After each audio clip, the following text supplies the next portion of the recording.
आज आपण creative bites या आपल्या यूट्यूब चॅनलवर आवळ्याची चटपटीत टेस्ट असणारी कँडी बनवली आहे। ती लहानांना तर आवडेलच, पण मोठ्यांना पण आवडेल अशा पद्धतीची आहे। तुळशीचं लग्न झालं की मार्केटमध्ये आवळे यायला चालू होतात। आवळे मार्केटमध्ये आले की आपल्याला वेगवेगळ्या रेसिपीज आपण करतो। त्यांचे आवळ्याचं सरबत करतो, चटण्या करतो, तसेच मोरावळा करतो। पण प्रत्येकालाच कोणाला तिखट रेसिपी आवडते तर कोणाला गोड रेसिपी आवडते। पण आपल्याला आवळ्याच्या अशा काही रेसिपी तयार करून ठेवाव्या लागतात ज्या वर्षभर आपण खाऊ शकतो। त्यासाठी आपण आता आवळा उकडून घेतलेला आहे। उकडलेल्या आवळ्यातनं बी काढून घेतलंय आणि आपण आता कँडीसाठी लागणारे सर्व साहित्य काढून घेतलेलं आहे।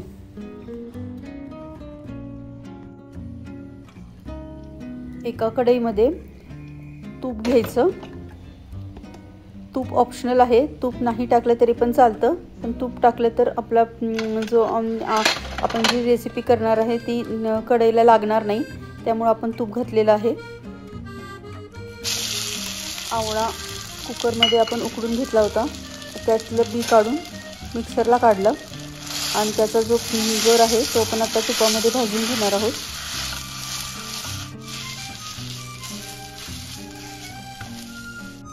आवळ्याच्या गराच्या प्रमाणामध्ये आपण गूळ घ्यायचा आहे आणि गूळ पण तुपामध्ये व्यवस्थित मिक्स करून घ्यायचा।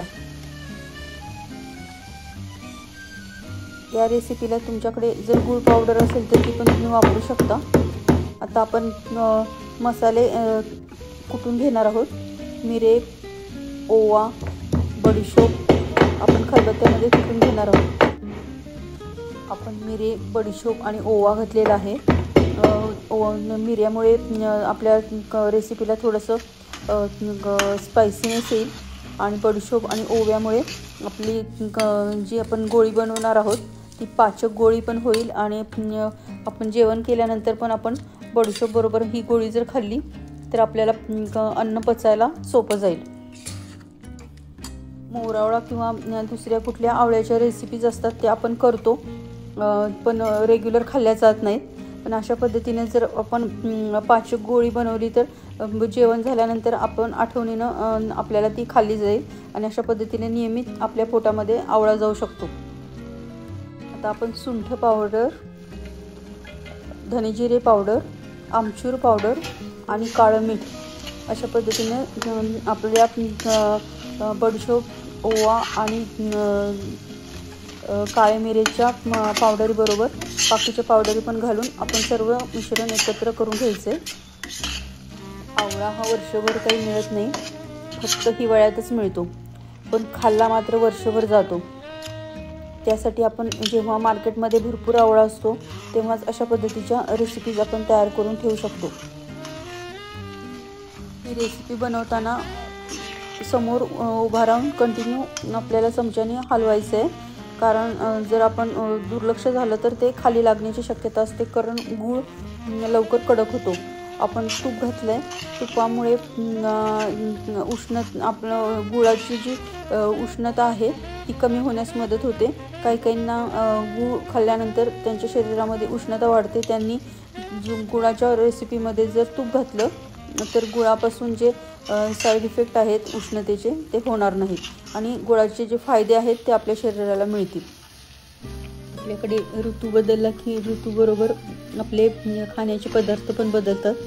जशी थंडी आली की थंडीबरोबर आपल्याला मार्केटमध्ये भरपूर भाज्या आणि आवळे, चिंचा, बोरे आणि वेगवेगळी फळं मार्केटमध्ये यायला चालू होतात, ज्यांच्यामुळे आपली रोगप्रतिकारशक्ती चांगली होण्यास मदत होते। आता आपला गोळा व्यवस्थित घट्ट झालेला आहे, त्यामुळे आपण गॅस बंद केला आहे आणि एका प्लेटला तूप लावून घ्यायचं। मिश्रण कोमट झालं की मग आपल्याला त्याच्या गोळ्या बनवायच्या आहेत। दिसायला छोटं दिसणारं आवळा हे फळ शरीर शुद्ध, डिटॉक्स होऊन रोगप्रतिकारशक्ती आपली वाढवण्यास मदत करतं। या फळापासून तयार केलेल्या पदार्थांमध्ये प्रत्येक मोसममध्ये आपण हे फळ खाऊ शकतो. आवळ्यातील पोषक तत्वामुळे शरीरातील विषारी पदार्थ सहजरित्या बाहेर फेकले जातात. आंबट तुरट चव असलेला आवळा ह्याच्यापासून भरपूर वेगवेगळे पदार्थ बनवता येतात. आवळा कँडी, मुरांबा, चटणी, ज्यूस. आपल्याला छोट्या छोट्या गोळ्या बनवून घ्यायच्या आहेत. या गोळ्यांना आपण वरून पिठी साखर लावतात बरेच जण, पण आपण तगर लावणार आहोत. तगर लावल्यामुळे ही गोळीला पाणी सुटत नाही आणि ही अशा पद्धतीने दिसायला पण खूप छान दिसते. ही तगर कशी बनवायची त्याचा व्हिडिओ मी माझ्या चॅनलवर टाकलेला आहे, त्याची लिंक मी या व्हिडिओच्या खाली देते. अशा पद्धतीनं चमच्याने घेऊन छोटी छोटी आपल्याला पाहिजे त्या साईजमध्ये गोळ्या बनवून घ्यायच्या. या गोळ्या खायला खूप छान लागतात. आंबट, तुरट, गोड अशा पद्धतीची ही गोळी तयार होते. याच्यामध्ये सुंठ आणि मिरे पावडर घातल्यामुळे तिला असा थोडासा स्पायसीनेस पण आपल्या गोळीला येतोय. कार्तिक महिन्यामध्ये तुळशीच्या लग्नाला आवळे, बोरं, चिंचा आपण आणतो, त्यामुळे त्या दिवसापासूनच आपण आवळे खायला चालू करतो.